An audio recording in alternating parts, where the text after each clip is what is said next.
ഈശോ മിശിഹായ്ക്ക് സ്തുതിയായിരിക്കട്ടെ. പ്രിയ കൂട്ടുകാരെ, ഇന്ന് ബുധനാഴ്ച, പെസഹ ബുധൻ എന്ന് വേണമെങ്കിൽ പറയാം. ഇന്നു മുതൽ 7-ാം മണിക്കൂർ മുതൽ ഈശോ സഹിച്ച സഹനങ്ങൾ നമുക്കോർക്കാം. ലൂയിസ പിക്കറത്തേക്ക് ഈശോ നേരിട്ട് പറഞ്ഞു കൊടുത്ത സഹനങ്ങളാണിത്. ഈ സഹനങ്ങൾ ധ്യാനിക്കുന്നവർക്ക് വളരെയേറെ അനുഗ്രഹങ്ങൾ കിട്ടും എന്നാണ് ഈശോ പറഞ്ഞിരിക്കുന്നത്. ഈ സഹനത്തിൻ്റെ ഫുൾ ധ്യാനം ഞാൻ വായിക്കുന്നില്ല, കാരണം ഇത് ഒരു വലിയ പുസ്തകമാണ്. ഇത് ഫുൾ വായിച്ചു കഴിഞ്ഞാൽ നമുക്ക് ഈശോയുടെ പീഡാസഹനങ്ങളെ ഉൾക്കൊള്ളാൻ കഴിയും. എങ്കിലും ഈ 4 ദിവസം കൊണ്ട് 6 മണിക്കൂറുകളിൽ ഈശോ ചെയ്തത് നമ്മൾ ഓർത്ത് ഒരു ചെറിയ ധ്യാനം മനസ്സിൽ ഉൾക്കൊണ്ട് നമ്മുടെ സഹനങ്ങൾ കാഴ്ചവെച്ച് നമ്മുടെ ഹൃദയം ഒരുക്കുക. അത്രയാണ് ഈ ധ്യാനത്തിൻ്റെ ഉദ്ദേശം. 7-ാം മണിക്കൂർ തുടങ്ങുകയാണ് ഇന്ന്. 11 മണി മുതൽ, രാത്രി 11 മണി മുതൽ 12 മണി വരെ, പാതിരാവ് വരെ ഈശോ എന്താണ് ചെയ്തത്? ഈശോ ഗെത്സമേനിൽ തന്നെയാണ്. പീഡാസഹനത്തിൻ്റെ 3-ാം മണിക്കൂറാണ് ഗെത്സമേൻ തോട്ടത്തിൽ. അതായത് പരിശുദ്ധ കുർബാനയൊക്കെ സ്ഥാപിച്ചു കഴിഞ്ഞ് ഗെത്സമനിയിൽ ചെന്നിട്ടുള്ള 3-ാമത്തെ മണിക്കൂർ. ഈ ഗെത്സമനിയിലെ സഹനം ഒരു വല്ലാത്ത സഹനം തന്നെയാണ് കേട്ടോ. വല്ലാത്ത സഹനം എന്ന് പറഞ്ഞാൽ കാതറിൻ എംറിച്ചിൻ്റെ പുസ്തകത്തിലും നമുക്ക് കാണാൻ കഴിയും. ആ വിശുദ്ധയായ വ്യക്തിക്കും കർത്താവ് കാണിച്ചു കൊടുത്തു ഗെത്സമേനിയിൽ വെച്ച് അനുഭവിച്ച പീഡനങ്ങൾ. ഈശോയെ സംബന്ധിച്ച് പീഡനം, സഹനം എന്ന് പറഞ്ഞാൽ മനുഷ്യമക്കൾ ഈശോയെ ഉപേക്ഷിച്ച് സാത്താൻ്റെ പങ്ക് നിന്ന് പാപം ചെയ്ത് ഈശോയെ വേദനിപ്പിക്കുന്നു. പാപം ചെയ്യുന്നതാണ് ഈശോയുടെ വലിയ വേദന. കാരണം അവിടെ ഈശോ തോൽക്കേണ്ടി വരും സാത്താൻ്റെ മുമ്പിൽ. ആ ഒരു സഹനം വലിയ സഹനമാണ്.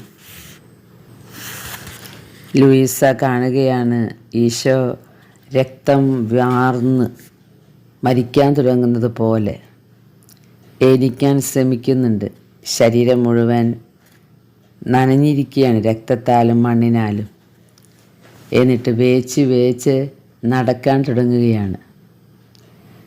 ലൂയിസ ചോദിക്കുന്നുണ്ട്, അങ്ങ് എവിടേക്കാണ് പോകുന്നത് എന്ന്. ശിഷ്യന്മാരുടെ അടുത്തേക്ക്. അവർ ഉറങ്ങുകയാണ്. വിറയാർന്ന സ്ഥലത്തിൽ കർത്താവ് പറയുകയാണ്, എൻ്റെ മക്കളെ ഇനിയും ഉറങ്ങല്ലേ, ഇതാ സമയമായി. ഞാൻ എത്ര മാത്രം തളർന്നവനാണെന്ന് നിങ്ങൾ കാണുന്നില്ലേ?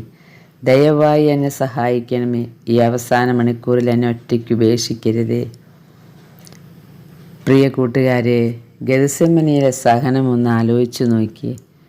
ഒരാളും കൂട്ടിനുണ്ടാകുമെന്ന് വിചാരിച്ച ശിഷ്യന്മാരൊക്കെ സുഖമായി ഉറങ്ങുകയാണ്. അവർക്ക് മനസ്സിലായിട്ടില്ല വരാൻ പോകുന്ന പീഡനങ്ങൾ. യൂദാസ് ആണെങ്കിൽ കയ്യിൽ കിട്ടിയാൽ ഈശോയെ ഒറ്റിക്കൊടുക്കാൻ വേണ്ടി ആ തോട്ടത്തിൻ്റെ മറുഭാഗത്ത് കിടന്ന് അലയുന്നുണ്ട്. ഏറ്റവും സ്നേഹിച്ചവനാണ് യൂദാസ്. വളരെ പണിപ്പെട്ടു ഈ യൂദാസിനെ ഒന്ന് നന്നാക്കി കൊണ്ടുവരാൻ. അമ്മയുടെ പക്കൽ 1 മാസം താമസിക്കാനായിട്ട് ഏൽപ്പിച്ചു കൊടുത്തു. അമ്മയുടെ സാന്നിധ്യം കൊണ്ടെങ്കിലും അവൻ നേരിയാവും എന്ന് വിചാരിച്ച്. ഒരു രക്ഷയില്ല. ആ ഒരു ആത്മാവിനെ ഓർത്ത് എന്തുമാത്രം ഈശോ സഹിക്കുന്നു, എന്തുമാത്രം ഈശോ വേദനിക്കുന്നു.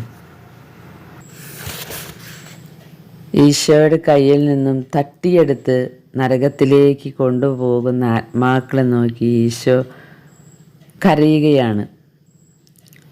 കർത്താവ് ആത്മാക്കൾക്ക് വേണ്ടി എന്തുമാത്രം സഹിക്കുന്നു എന്ന്, ഒരാത്മാവിനെ എന്തുമാത്രം സ്നേഹിക്കുന്നു എന്ന് നമുക്ക് ഓർക്കാം. ആത്മാക്കൾക്ക് വേണ്ടിയുള്ള സഹനമാണ് സഹോദരങ്ങളെ ഈശോയുടെ ഏറ്റവും വലിയ സഹനം. ഈശോ ആത്മാക്കളെക്കുറിച്ച് ഇങ്ങനെ കരഞ്ഞുകൊണ്ടിരിക്കുമ്പോൾ ഈശോയെ ബന്ധിച്ച് കൊണ്ടുപോകാനായി ശത്രുക്കൾ വരുന്നതിൻ്റെ കാലടി ശബ്ദം കേൾക്കുന്നു. ആരാണ് ഈ അവസ്ഥയിൽ ഈശോയെ സഹായിക്കുക? ഈശോ നമ്മെ നോക്കി ചോദിക്കുകയാണ്, ഓ ആത്മാവേ, നീ ഇവിടെയുണ്ടോ? ഞാൻ സഹിച്ച കഠിനമായ വേദനയും നിരവധി പീഡനങ്ങളും നീ കണ്ടുവോ? അപ്പോഴാണ് പടയാളികൾ വരുന്നത് കാണുന്നത്. യൂദാസ് തൻ്റെ പൈശാചികമായ ചുംബനത്താൽ അങ്ങയെ ഒറ്റിക്കൊടുക്കുന്നതും ഞാൻ കണ്ടു. ലൂയിസ പറയുകയാണ്, അശുദ്ധമാക്കിയ ഈ അധരങ്ങളെ ഞാൻ ചുംബിക്കട്ടെ കർത്താവേ എന്ന് ലൂയിസ. തുപ്പലുകളും അടികളും പതിക്കാൻ പോകുന്ന രക്തത്താൽ നനഞ്ഞിരിക്കുന്ന അങ്ങയുടെ മുഖം ഞാൻ തുടയ്ക്കട്ടെ. ഞാൻ അങ്ങയുടെ ഹൃദയത്തോട് ചേർന്നിരിക്കും, അങ്ങയെ ഞാൻ ഉപേക്ഷിക്കുകയില്ല. ഇതാണ് ഈശോയ്ക്കുള്ള ഏക ആശ്വാസം. ഒരുപാട് ആത്മാക്കൾ ഈശോയെ ഇട്ടെറിഞ്ഞ് നിത്യനരകത്തിലേക്ക് പോകുമ്പോൾ ഒരു പറ്റം ആത്മാക്കൾ ഈശോയുടെ കൂടെ ചേർന്ന് നിന്നാൽ, സഹനങ്ങൾ ഏറ്റെടുത്ത് നശിച്ചു പോകുന്ന ആത്മാക്കളെ വീണ്ടെടുക്കാൻ ഈശോയെ സഹായിച്ചാൽ ഈശോയ്ക്ക് ഏറ്റവും അധികം ആശ്വാസമാകും. നമുക്ക് ഇത് ധ്യാനിക്കാം. ഗെത്സമേനിയിലെ ഈ സഹനത്തിൽ മനുഷ്യരുടെ ഒരു സഹായവും ഈശോയ്ക്ക് കിട്ടിയില്ല. അവസാനം സ്വർഗത്തിൽ നിന്നൊരു മാലാഖയെയാണ് പിതാവ് അയച്ചു കൊടുത്തത്. ആൻ കാതറിൻ എമറിച്ചും ഇത് കാണുന്നുണ്ട്. ആ മാലാഖയുടെ കയ്യിൽ തിളങ്ങുന്ന ഒരു വസ്തു ഉണ്ടായിരുന്നു. അത് ഈശോ കഴിക്കുകയും പിന്നീടാണ് ഈശോയ്ക്ക് ശക്തി ലഭിച്ച് ഈശോ എഴുന്നേറ്റ് നിൽക്കുന്നത്. പരിശുദ്ധാത്മാവാകുന്ന ശക്തി നമുക്കും ഈ ലോകത്ത് അതുതന്നെയേ ലഭിക്കുകയുള്ളൂ. യാതൊരു മനുഷ്യരിൽ നിന്നും ചിലപ്പോൾ ഒരു സഹായമോ ഒരു കാരുണ്യമോ ലഭിച്ചു എന്ന് വരില്ല.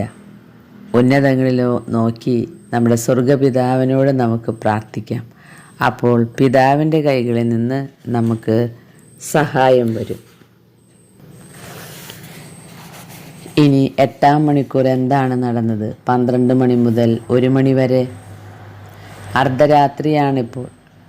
മാലാഖയുടെ ആശ്വാസത്താൽ ശക്തി പ്രാപിച്ച ഈശോ തൻ്റെ ശത്രുക്കൾ തൻ്റെ പക്കലേക്ക് വരുന്നു എന്ന് മനസ്സിലാക്കി എഴുന്നേറ്റ് വിയർപ്പായി ഒഴുകിയ രക്തമെല്ലാം തുടച്ചു നീക്കി അരമുറുക്കുന്നു.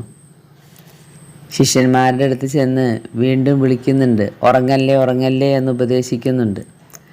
പിന്നെ അവരെയും കൂട്ടി നടക്കാൻ തുടങ്ങി. അപ്പോഴാണ് യൂദാസിനെ കണ്ടുമുട്ടുന്നതും അവൻ ചുംബനം കൊടുത്ത് ഒറ്റിക്കൊടുക്കുന്നതും. അപ്പോഴും ഈശോ വാത്സല്യത്തോടെയാണ് യൂദാസിനെ നോക്കി ചോദിക്കുന്നത്, സ്നേഹിത, നീ എന്തിനാണ് വന്നിരിക്കുന്നത് എന്ന്. ശത്രുക്കൾ ഒന്നുറപ്പിക്കാൻ വേണ്ടിയാണ് ചോദിക്കുന്നത്. അപ്പോൾ ഈശോ അവരോട് ചോദിക്കുന്നുണ്ട്, അവരുടെ ബഹളവും ലഹളയും കണ്ടിട്ട് നിങ്ങൾ ആരെയാണ് അന്വേഷിക്കുന്നത്? അപ്പോഴാണ് അവർ പറയുന്നത്, നസ്രായനായ ഈശോയെ. അവർക്ക് തിടുക്കമാണ്, ഈ കൂട്ടത്തിൽ ആരാണ് ഈശോ? യൂദാസ് പറഞ്ഞു വെച്ചിട്ടുണ്ടല്ലോ, നിങ്ങൾ തന്നെ കണ്ടുപിടിക്കണമെന്നാണ് പറഞ്ഞത്. അപ്പോൾ അവർ പറഞ്ഞു, ഞങ്ങൾക്ക് കണ്ടുപിടിക്കാൻ പറ്റിയെന്ന് വരില്ല. അപ്പോഴാണ് ചുംബനം തന്ന് ഞാൻ നിങ്ങൾക്ക് സിഗ്നൽ തരാമെന്ന് പറഞ്ഞത്.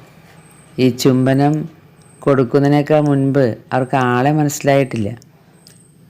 അതുകൊണ്ട് ചോദിക്കുകയാണ്, ഈശോ ചോദിച്ച ആരെയാണ് അന്വേഷിക്കുന്നത്? ഞങ്ങൾ നസ്രായനായ ഈശോയെയാണ്. അത് ഞാനാണ് എന്ന് ചുരുങ്ങിയ വാക്കിൽ ഈശോ പറഞ്ഞു. പക്ഷേ അത് പറഞ്ഞ വശം അവർ മരിച്ചതിന് തുല്യം തറയിലേക്ക് വീണു. പിന്നെ അവർ വീണ്ടും എഴുന്നേറ്റു.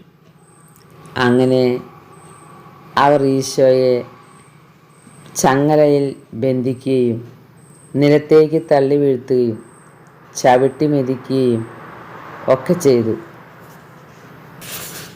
ഇനി 9-ാം മണിക്കൂർ, അത് പുലർച്ചെ 1 മണി മുതൽ 2 മണി വരെ. അപ്പോഴെന്താണ് സംഭവിച്ചത് എന്ന് നോക്കാം.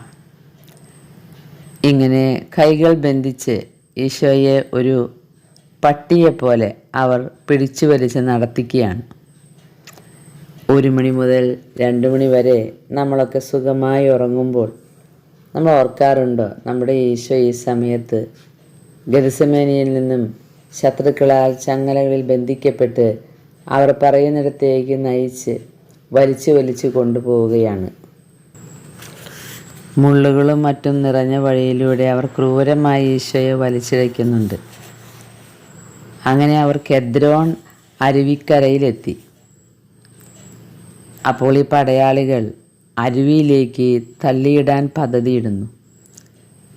കർത്താവ് ഒരു പാറയമേൽ തട്ടി അതിൽ വീഴുന്നു. പാറയിൽ മുട്ടി ഈശോയുടെ വായിൽ നിന്ന് പോലും രക്തമൊഴുകുന്നു. ആ പാറയെ അത് ആ രക്തത്താൽ മുദ്രണം ചെയ്തു. ദുർഗന്ധം വമിക്കുന്ന അഴുക്ക് ചാലിലേക്ക് അവർ ഈശോയെ തള്ളിയിടുന്നു. ആ അഴുക്ക് വെള്ളം ഈശോയുടെ വായിലും മൂക്കിലും ചെവികളിലുമെല്ലാം കയറുന്നു. മനം പുരട്ടൽ വരുത്തുന്ന വിധത്തിലുള്ള ദുർഗന്ധം ചീഞ്ഞു നാറുന്ന വെള്ളത്തിൽ അങ്ങ് നിൽക്കുന്നു. പാപം ചെയ്യുമ്പോൾ സൃഷ്ടികളുടെ നെഞ്ചു പിളർക്കുന്ന ഈ അവസ്ഥ എന്താണെന്ന് അങ്ങ് ഇതിലൂടെ വ്യക്തമാക്കി തരികയാണ്. അകവും പുറവും അഴുക്ക് കൂമ്പാരത്താൽ പൊതിയപ്പെട്ട് അവരെ കാണുമ്പോൾ സ്വർഗത്തിന് പോലും അറപ്പുളവാക്കുന്ന വിധത്തിൽ ദൈവക്രോധത്തെ ഞങ്ങളുടെ മേൽ ഞങ്ങൾ വിളിച്ചു വരുത്തുന്നു എന്ന് കർത്താവ് ഓർമ്മിപ്പിക്കുന്നു. ഈ ഒരു നിമിഷം നമ്മൾ ഈശോയെ പാറയിൽ നിന്നും കെദ്രോൺ അരുവിയിലേക്ക് തള്ളിയിടുന്നതാണ് ധ്യാനിക്കുന്നത്. 10 മണിക്കൂർ, അതായത് പുലർച്ചെ 2 മണി മുതൽ 3 മണി വരെ ഈശോ അന്നാസിൻ്റെ മുൻപിലെത്തുന്നു. ഇങ്ങനെ ഇവർ വലിച്ചിഴച്ച് കൊണ്ടുപോകുന്നത് അന്നാസിൻ്റെ മുമ്പിലേക്കാണ്. ഈശോയുടെ പഠനങ്ങളെക്കുറിച്ചും ശിഷ്യന്മാരെക്കുറിച്ചും അന്നാസ് ചോദ്യം ചെയ്യുന്ന സമയമാണ്. അവിടെ ഈശോ മറുപടി പറയുന്നുണ്ട്, ഞാൻ പരസ്യമായിട്ടാണ് എപ്പോഴും സംസാരിച്ചിരുന്നത്. ഇവിടെ സന്നിഹിതരായിരിക്കുന്നവർ എന്നെ ശ്രവിച്ചിട്ടുള്ളവരാണ് എന്ന്. അപ്പോൾ ഒരു സേവകൻ അന്നാസിനെ കൂടുതൽ സ്നേഹം കിട്ടുവാനായിട്ട് തൻ്റെ നിഷ്ഠൂരമായ കരത്താൽ ഈശോയുടെ മുഖത്തടിക്കുന്നുണ്ട്. അവിടുന്ന് വീഴാൻ തുടങ്ങുന്നു. അവിടെ ക്രൂരമായ അട്ടഹാസങ്ങളും കൂക്കി വിളിക്കലും പരിഹാസങ്ങളും കഴിഞ്ഞ് ഈശോയെ അവർ പറഞ്ഞയക്കുകയാണ് കയ്യാഫാസിൻ്റെ അടുക്കലേക്ക്. ഗോവണിപ്പടിയിലൂടെ ശത്രുക്കൾ വലിച്ചിഴയ്ക്കുന്നുണ്ട്. അപ്പോൾ അദ്ദേഹം വേദന ജനിപ്പിക്കുന്ന തരത്തിൽ ഈശോ വീഴുകയാണ്. രാത്രിയിൽ ഇരുട്ടിൻ്റെ മറവിൽ പാപത്തിൽ വീഴുന്നവർക്കായി അങ്ങ് ഈ പരിഹാരം കാഴ്ചവെക്കുന്നു എന്ന്. അങ്ങനെ കയ്യാഫാസിൻ്റെ വീട്ടിലേക്ക് പോവുകയാണ്. 11 മണിക്കൂർ, അതായത് 3 മണി മുതൽ 4 മണി വരെ പുലർച്ചെ. ആ സമയത്ത് ഈശോ കയ്യാഫാസിൻ്റെ ഭവനത്തിലെത്തി. അവിടെയും ഇതുപോലെ തന്നെ പരിഹാസങ്ങളും കൂക്കിവിളികളും മർദ്ദനങ്ങളും എന്തെല്ലാം ക്രൂരമായ കാര്യങ്ങളാണ് അവർ ഈശോയ്ക്കെതിരെ ചെയ്യുന്നത്. കയ്യാഫാസിൻ്റെ മുമ്പിൽ ഈശോ വളരെ ശാന്തനും സൗമ്യനും എളിമയുള്ളവനുമാണ് എന്നത് അവർ കാണുമ്പോൾ അവർക്ക് ഭയമുളവാകുന്നു. ഈശോയുടെ ഈ ശാന്തതയും എളിമയുമുള്ള പെരുമാറ്റം കണ്ടിട്ട് ഒരു വലിയ കൊടും കുറ്റവാളിയെപ്പോലെയാണ് കയ്യാഫാസിൻ്റെ മുമ്പിൽ ഈശോ നിൽക്കുന്നത്. ഈ കുറ്റങ്ങൾക്കൊക്കെ സാക്ഷികളെ കണ്ടെത്താൻ ശ്രമിക്കുകയാണ് കയ്യാഫാസ്. പരസ്പര വിരുദ്ധമായ കാര്യങ്ങൾ, അസംബന്ധമായ കാര്യങ്ങളാണ് പറയുന്നത്. ഒന്നും എതിർക്കാൻ ഈശോയ്ക്ക് സാധിക്കുന്നില്ല. കയ്യാഫാസിൻ്റെ മുമ്പിൽ കുറ്റാരോപണങ്ങളൊക്കെ തുടർന്ന് കയ്യാഫാസ് ചോദിക്കുന്നുണ്ട്, ഞാൻ നിന്നോട് ആവശ്യപ്പെടുന്നു, ജീവിക്കുന്നവനായ ദൈവത്തിൻ്റെ നാമത്തിൽ പറയുക, നീ സത്യമായ ദൈവപുത്രനാണോ? അതെ എന്ന് കർത്താവ് പറയുന്നുണ്ട്.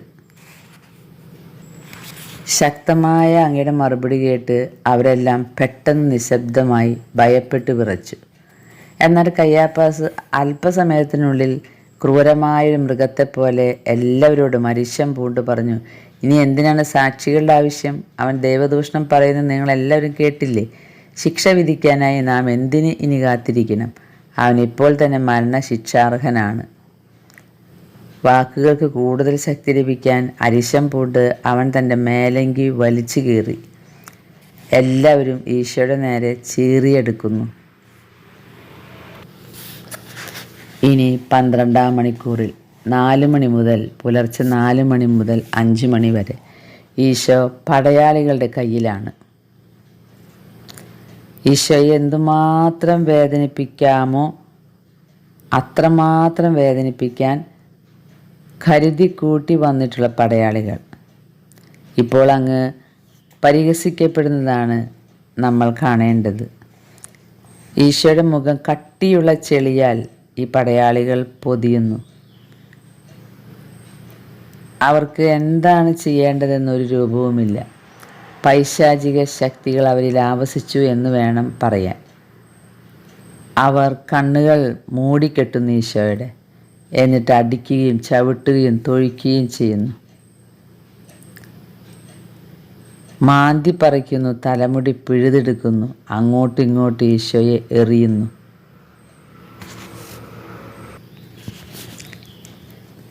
മരിച്ചു പോകുമോ എന്ന് ചോദിക്കുന്ന വിധത്തിലാണ് പീഡനം. ഈശോ ലൂയിസായോട് പറഞ്ഞു, മതഭ്രാന്തന്മാർ രാത്രിയിൽ വിശുദ്ധ കുർബാനയ്ക്കെതിരായി ചെയ്ത ദ്രോഹങ്ങൾക്കും പ്രലോഭനങ്ങളിൽ വീണ് രാത്രി സമയത്ത് വിശ്വസ്തരായി നിലകൊള്ളാത്ത എല്ലാ ആത്മാക്കളുടെയും ദ്രോഹങ്ങൾക്കും ഞാൻ ഈ പരിഹാരം കാഴ്ചവെക്കുന്നു എന്ന്. പ്രിയ സഹോദരങ്ങളെ, 6 മണിക്കൂർ കൂടെ ഈശോ സഹിച്ച സഹനമാണ് ചുരുങ്ങിയ തോതിൽ നമ്മളിപ്പോൾ ധ്യാനിച്ചത്. അപ്പോൾ 12 മണിക്കൂറിൻ്റെ സഹനം ഇന്ന് പൂർത്തിയാകുന്നു. ഈശോ സഹിച്ച വേദനകൾ നമുക്ക് മനസ്സിൽ കൊണ്ടുവന്ന് ധ്യാനിക്കാം. ഈശോയോടൊപ്പം അനുദിന ജീവിതത്തിൽ കുരിശുകൾ വരുമ്പോൾ അത് സഹിച്ച് ഈശോ കാഴ്ചവെച്ചതുപോലെ പാപികളുടെ പാപത്തിന് പരിഹാരമായും നമ്മുടെ പാപത്തിന് പരിഹാരമായി നമുക്ക് കാഴ്ചവെക്കാം. ഈ വലിയ ദിവസങ്ങളിൽ ഈശോയുടെ പാടുപീടുകൾ ആത്മാർത്ഥമായ മനസ്സിലേക്ക്, നമ്മുടെ കണ്ണുകളിലേക്ക് കൊണ്ടുവരാം. ഓരോ സഹനങ്ങളും മനുഷ്യരെ ചെയ്യുന്ന പാപം മൂലമാണ് ഈശോയ്ക്ക് അനുഭവിക്കേണ്ടി വന്നത് എന്നോർക്കാം. ദൈവം നമ്മളെ അനുഗ്രഹിക്കട്ടെ. പാടുപീടുകളിലേക്ക് ആഴ്ന്നിറങ്ങാനുള്ള കൃപ ദൈവം നമുക്ക് നൽകട്ടെ. ആമേൻ.